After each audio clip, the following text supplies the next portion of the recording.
Hello friends, I welcome you all in my YouTube channel Law Betweens and this is part 2 of Article 15. This is part 2. मेरे दोस्तों मैंने part 1 already upload कर दिया है. Please आप उस video में जाएं और पार्ट 1 ज़रूर देखें. जब आप पार्ट 1 देखोगे उसको देखने के बाद आपको क्लोज 1, 2, 3 तीनों समझ आ जाएंगे. उसी के बाद आगे बढ़ने का फ़ायदा है, अदरवाइज आपको आगे समझ आने में दिक्कत आ सकती है. I request please go and watch first part firstly, then come to this part and I will give you a link of my video in the description box as well. तो स्टूडेंट्स आज मैं 15(4) आपके साथ discuss करूँगा. तो मेरे students जो 15(4) था, मैंने पिछली वीडियो में बताया था कि जो 15(4) था वो हमारे कॉन्स्टिट्यूशन में जब कॉन्स्टिट्यूशन बना था तो उस टाइम नहीं था. उस टाइम केवल 3 क्लॉजेस थे, केवल 3 पॉइंट्स थे, 1, 2, 3 जो हमने डिस्कस किए हैं पिछली वीडियो में. हुआ क्या फर्स्ट अमेंडमेंट के जरिए फर्स्ट कॉन्स्टिट्यूशनल अमेंडमेंट एक्ट पास हुआ 1951 में और इसके जरिए 15(4) ऐड किया गया. अब ये अमेंडमेंट क्यों आई, क्या रीज़न था, बताता हूँ. उससे पहले 15(4) की बेयर लैंग्वेज एक बार पढ़ लेते हैं. 15(4) की जो बेयर लैंग्वेज है वो एक बार हम पढ़ लेते हैं. तो दोस्तों 15(4) क्या बोलता है? 15(4) बोलता है कि नथिंग इन दिस आर्टिकल मतलब article 15, nothing in this article shall nothing in this article and article 29 clause 2, nothing in this article and article 29 clause 2, nothing in article 15 and article 29 clause 2. इनमें जो लिखा हुआ है nothing shall prevent the state from making the special provisions for the advancement of socially and educationally for the advancement of socially and educationally backward classes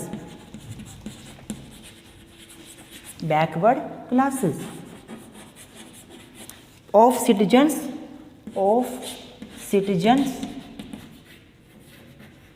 or for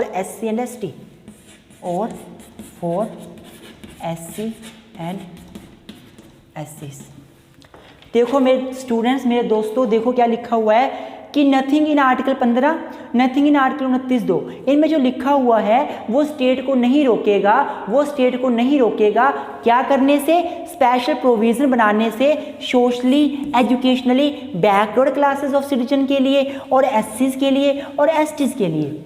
अगर state SC ST के लिए कुछ special provision बनाती है, socially educationally backward classes के लिए कुछ special provision बनाती है और भेदभाव होता है, उन स्पेशल प्रोविज़न को बनाकर भेदभाव होता है, तो आर्टिकल 15 एप्लीकेबल नहीं होगा, आर्टिकल 29(2) एप्लीकेबल नहीं होगा.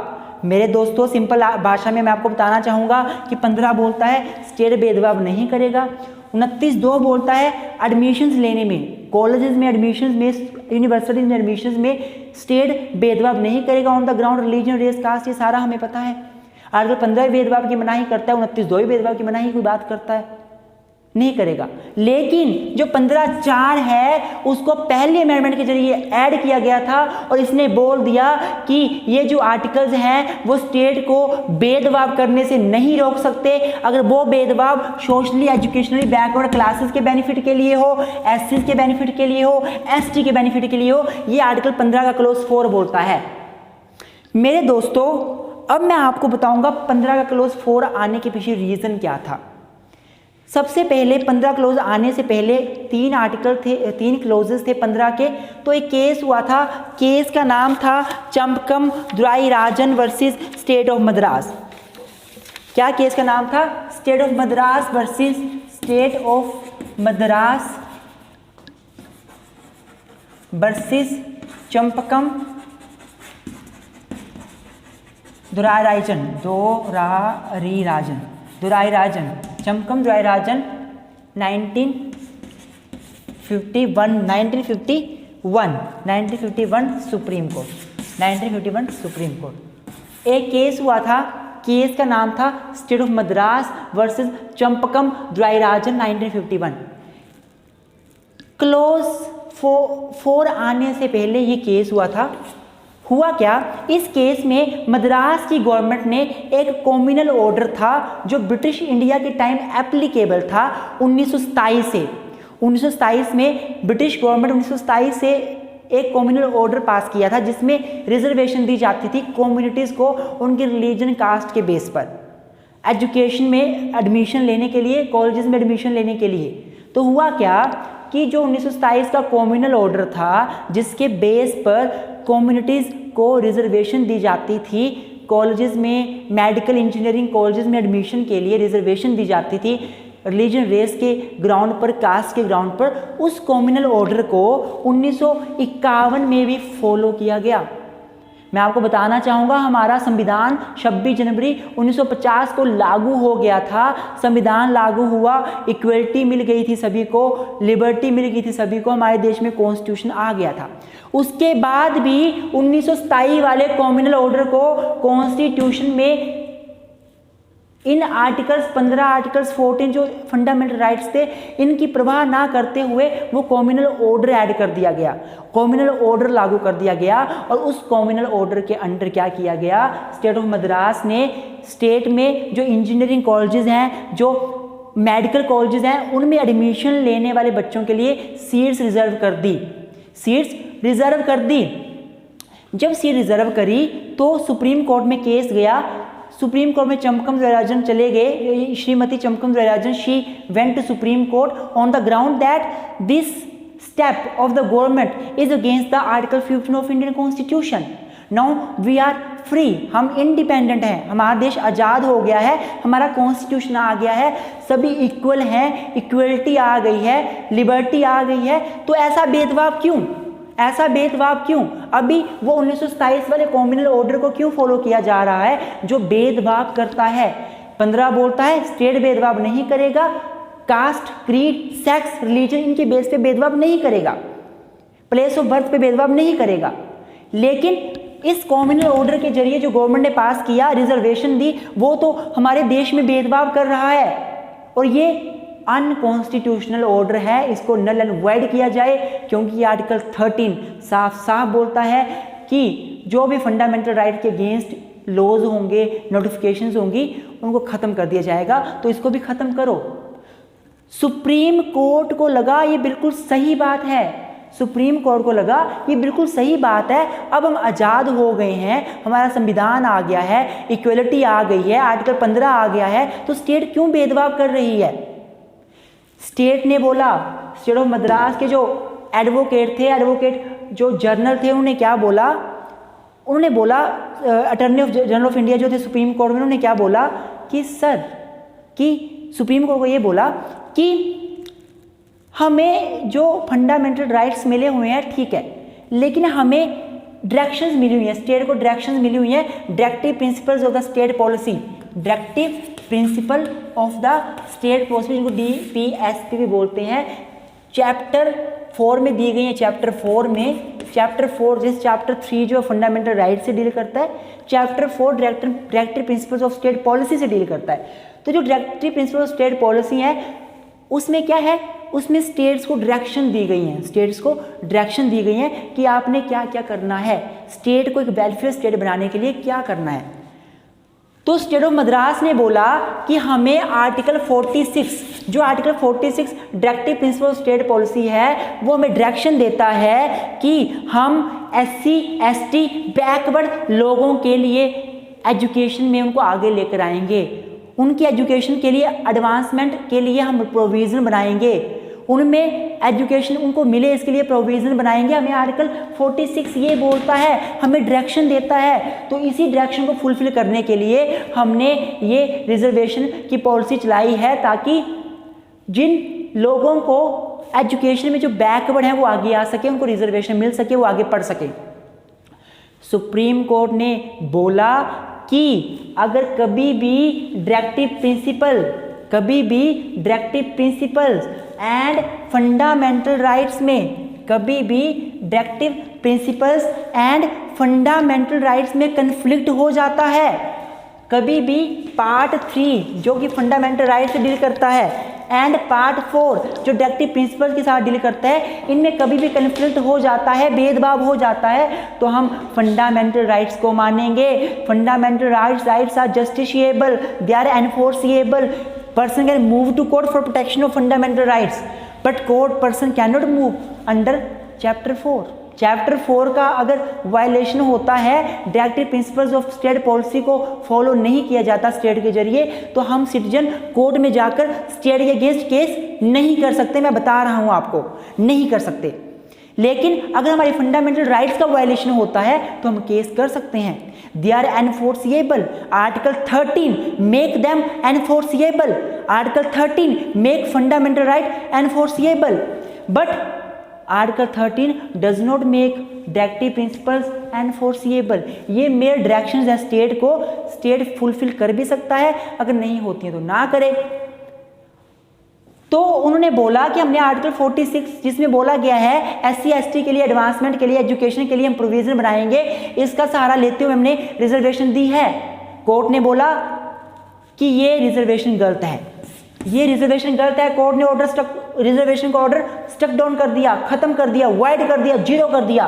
कोर्ट ने बोला, हमारे सुप्रीम कोर्ट ने बोला, ऑनरेबल सुप्रीम कोर्ट ने बोला कि हमारा देश आज़ाद हो गया है, अब इक्वलिटी आ गई है, हम ऐसे 1927 वाले कॉम्युनल ऑर्डर को नहीं मान सकते, उसको हम नहीं फॉलो कर सकते, इक्वलिटी ही रहनी चाहिए। आर्टिकल 15 के अगेंस्ट है ये कॉम्युनल ऑर्डर।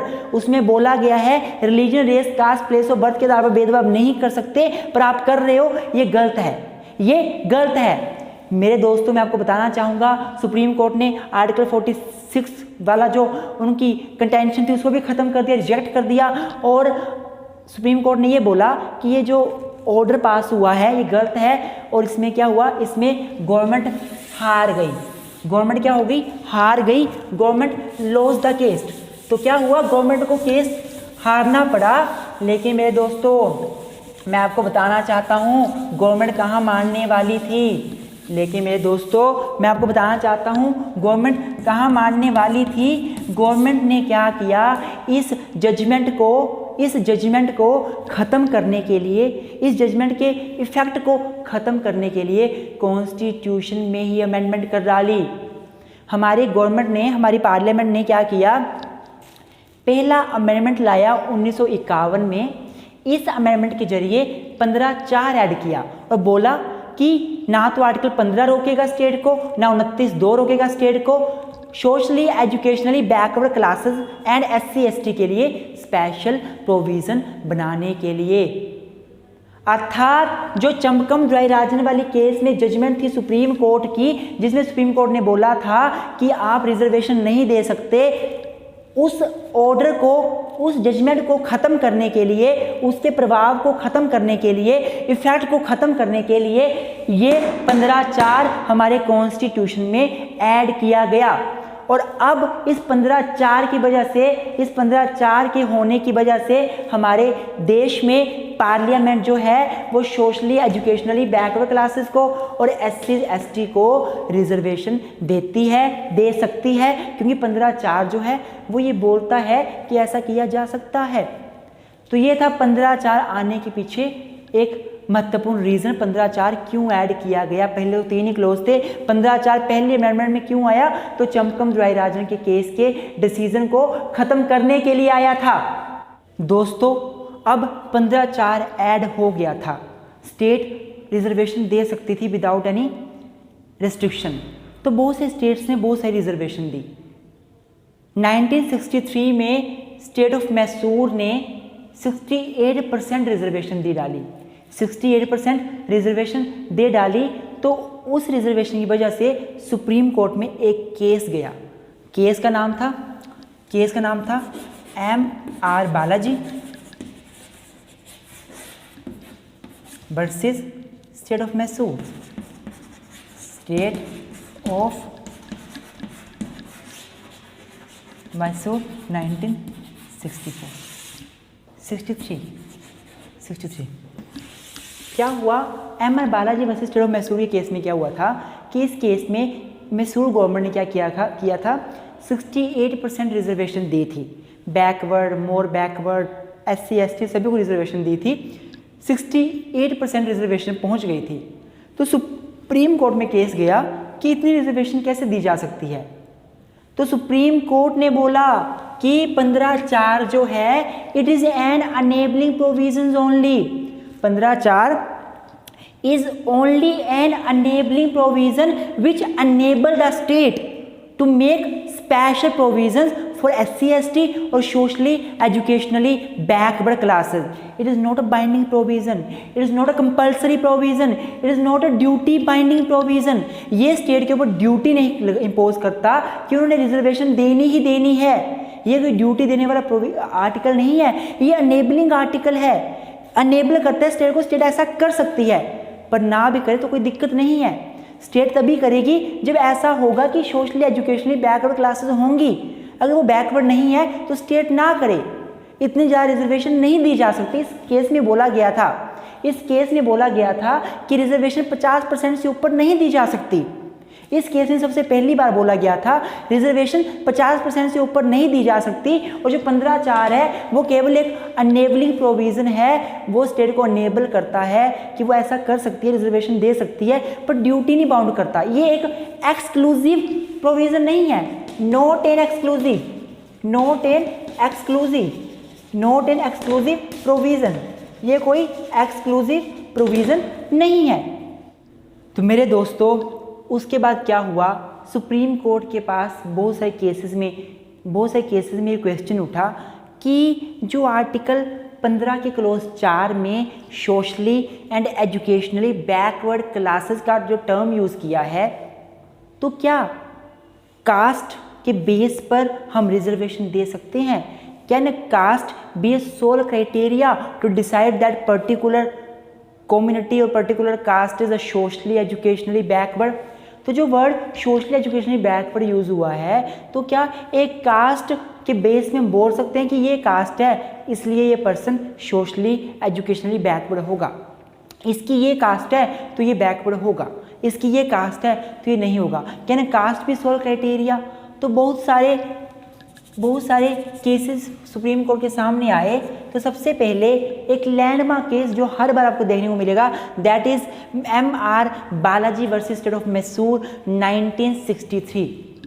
इसमें सुप्रीम कोर्ट ने बोला कि भाई वहाँ term socially and educationally and word use किया है, जो सोशली भी बैकवर्ड हो और एजुकेशनली भी बैकवर्ड हो, दोनों तरीके से जो बैकवर्ड हो वो बैकवर्ड सिटीजन है वहाँ पे, जिनको एडवांसमेंट के लिए जिनके लिए प्रोविज़न बनाए जाएंगे।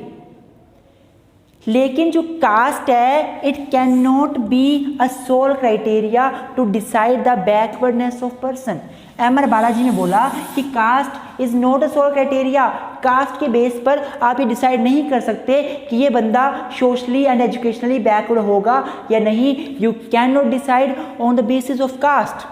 लेकिन इस डिसीजन को जो 1963 में दिया गया था, सुप्रीम कोर्ट ने P. Rajendra versus state of case में ओवर रूल कर दिया। सुप्रीम कोर्ट ने P. Rajendra versus state of Mysore, P. Rajendra versus state of Madras 1968 में क्या बोला कि भाई जो कास्ट है वो भी क्लास तो है। 15(4) में क्या बोला गया है? 15(4) में बोला गया है स्टेट स्पेशल प्रोविजन बना सकता है socially and educationally backward class के लिए, और जो कास्ट है वो भी क्लास ऑफ सिटीजन तो है। क्लास में जो लोग आएंगे वो कास्ट के लोग हो सकते हैं। इट मीन्स अगर किसी एक पर्टिकुलर कास्ट के सभी लोग पिछड़े हुए हैं तो उस कास्ट के बेस पर हम रिजर्वेशन दे सकते हैं, स्पेशल प्रोविजन बना सकते हैं, and that caste can be a sole criteria for deciding the socially and educationally backwardness of citizens. इस केस में यस बोला गया था। M.R. बालाजी में नो बोल दिया गया, नो। इसमें बोला यस, हम कास्ट को सोल क्राइटेरिया मान सकते हैं। लास्ट में Indira Sawhney versus union of India case आया, which is landmark case known as the Mandal commission case, a very relevant case in the history of reservation in India, will be discussing in later on. अगर आप इस case को अच्छे से समझना चाहते हो, मुझे कमेंट बॉक्स में कमेंट करो, मैं अलग से इसकी वीडियो जरूर बनाऊंगा आप लोगों के लिए। तो इस केस में क्या बोला गया, सुप्रीम कोर्ट ने 1993 में बोला कि भाई जो M.R. बालाजी का केस था वो गलत था। उसमें जो डिसीजन दिया गया उसे ओवर रूल किया गया। सुप्रीम कोर्ट ने बोला कि caste can be a sole criteria, can be a single criteria for deciding the backwardness of citizens. Article 15(4) में जो बैकवर्डनेस का वर्ड यूज किया गया है सोशली एजुकेशनली, उसको डिसाइड करने के लिए caste is a sole criteria, इस केस में ऐसा बोला गया। उसके बाद दोस्तों सुप्रीम कोर्ट के पास बहुत बार 15(4) के रिगार्डिंग ये क्वेश्चन राइज हुए कि क्वेंटम क्या होगा, अमाउंट क्या होगा स्पेशल प्रोविज़न का। जो स्पेशल प्रोविज़न बनाने की पावर स्टेट को दे दी गई 15(4) के अंडर, तो वो कितने हद तक स्पेशल प्रोविज़न बना सकता है, किस लिमिट तक, किस हद तक वो स्पेशल प्रोविज़न बना सकता है educationally and socially backward and SC ST के लिए किस हद तक स्पेशल प्रोविज़न बनाए जा सकते हैं। तो सबसे पहले ये जो क्वेश्चन था वो अराइज हो गया था MR Balaji versus state of Mysore के केस में 1963 के इस केस में, जो कि बड़ा ही लैंडमार्क केस है इन the history of reservation also. इस केस में क्वेश्चन क्या हुआ था, मैसूर गवर्नमेंट ने क्या किया, अबाउट 68% रिजर्वेशन दे दी थी, 68% रिजर्वेशन दे दी थी मैसूर गवर्नमेंट ने। और सुप्रीम कोर्ट के पास क्वेश्चन राइज हुआ कि क्या ये जो 68% रिजर्वेशन थी ये सही है, रिजर्वेशन का क्वेंटम कितना होना चाहिए, अमाउंट कितना होना चाहिए, जो ये स्पेशल प्रोविजन बनाए जा रहे हैं SC ST के लिए, सोशली एजुकेशनली बैकवर्ड क्लासेस के लिए, उसका क्या अमाउंट होना चाहिए, कितना क्वेंटम होनी चाहिए, क्या लिमिट होनी चाहिए। तो सुप्रीम कोर्ट ने क्या बोला था, मेरी बात ध्यान से सुनना। सुप्रीम कोर्ट ने बोला था कि आर्टिकल 15(4) एक अनेबलिंग प्रोविजन है, स्टेट को अनेबल करता है कि वो ऐसा कर सकता है, रिजर्वेशन दे सकता है, स्पेशल प्रोविजंस बना सकता है, लेकिन वो एक एक्सक्लूसिव आर्टिकल नहीं है, ये एक एक्सक्लूसिव आर्टिकल नहीं है।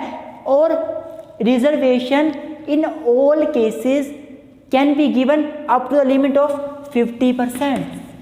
50% का क्राइटेरिया सबसे पहले MR Balaji versus state of Mysore में फिक्स कर दिया गया कि 50% की लिमिट तक ही रिजर्वेशन दी जा सकती है, इसके ऊपर रिजर्वेशन नहीं दी जा सकती। उसके बाद काफ़ी टाइम के बाद 1993 में मंडल कमीशन केस आया, Indira Sahani versus union of India case आया, और इस केस में supreme court righted the repeat the upheld the judgment of MR Balaji. जो MR बालाजी में बोला गया था उसको अपहेल्ड कर दिया, उस जजमेंट को ही आगे ले आए और सुप्रीम कोर्ट ने बोला yes in no cases reservation can exceed 50%, किसी भी केस में 50% से ऊपर रिजर्वेशन नहीं हो सकती। तो दोस्तों इसी के साथ मेरा आर्टिकल 15 का जो क्लोज 4 है वो ख़त्म होता है। मैं आशा करता हूँ आर्टिकल 15 क्लोज 4 की क्या हिस्ट्री है, कैसे आया, क्या इसके लैंडमार्क केसेस हैं, क्या क्या इसमें डील किया हमने, सब कुछ वो आपको अच्छे से समझ आया होगा। और कोई भी कन्फ्यूज़न हो you can comment me in the comment box and you can ask any question if there is confusion to you in this video. Students अब मैं एक पार्ट 3 भी बनाऊंगा जिसमें मैं 15 क्लोज 5 एंड 15 क्लोज 6 डिस्कस करूंगा। तो मैं आपसे रिक्वेस्ट करता हूँ वो वीडियो आप ज़रूर देखना। ये वीडियो अगर आपको अच्छी लगी हो तो लाइक ज़रूर करें, मेरे चैनल को सब्सक्राइब जरूर करें, अपने दोस्तों के साथ शेयर जरूर करें। जो भी UPSC की तैयारी कर रहे हैं, स्टेट पब्लिक सर्विस कमीशन की तैयारी कर रहे हैं, LLB BLLB या किसी भी तरह की किसी कम्पिटेटिव एग्जाम की तैयारी कर रहे हैं, please share my video with all the guys that you have in your eyes जो इन सभी एग्जाम की तैयारी कर रहे हैं, so that they can also get the benefit of all this video. Thank you friends, thank you very much.